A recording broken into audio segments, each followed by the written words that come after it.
রূপার কাছে video record দেখার পরে সোনা নিজে মাকে বাঁচাতে কোর্টে যায়। অনুরাগের ছোঁয়া আজকের পর্ব। হ্যালো বন্ধুরা, আমি চন্দনা, আমার চ্যানেলে স্বাগতম। সর্বশেষ সংবাদ আপডেট পেতে দয়া করে চ্যানেলটি সাবস্ক্রাইব করুন এবং বেল আইকনটি টিপুন। রূপা আজ বহুদিন পর বাড়িতে এসেছে। সোনা তাকে দেখে খুব খুশি, কিন্তু ভেতরে কোথায় যেন অস্বস্তি কাজ করছে। কিছুদিন ধরে মা ও মেয়ের সম্পর্কের মধ্যে এক অদ্ভুত দূরত্ব তৈরি হয়েছে।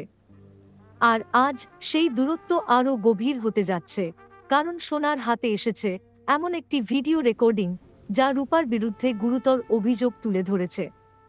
তবে সোনা সেই ভিডিও রেকর্ড দেখেই কিছু করেনি। সে জানে একটা ভিডিও সব সময় পুরো সত্যি বলে না। রূপা তার মায়ের মতো তাকে ছোটবেলা থেকে আগলে রেখেছে।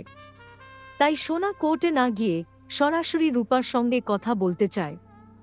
সন্ধ্যার দিকে রূপাকে ডেকে সোনা বলে, তুমি যদি সত্যিই এই কাজ করে থাকো তবে আমার হৃদয় ভেঙে যাবে, কিন্তু আমি তোমার মুখ থেকে শুনতে চাই তুমি কি করেছো। রূপা কিছুক্ষণ চুপ করে রইল। তারপর সে চোখে জল এনে বলে, সোনা, আমি জানি না কে এই ভিডিও বানিয়েছে। এটা সম্পূর্ণ এডিট করা।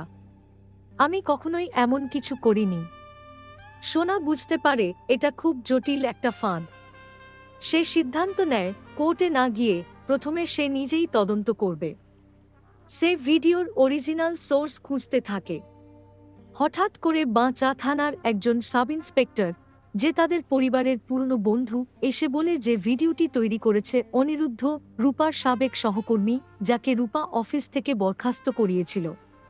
সোনা সব বুঝে যায়। রূপার নির্দোষিতা প্রমাণ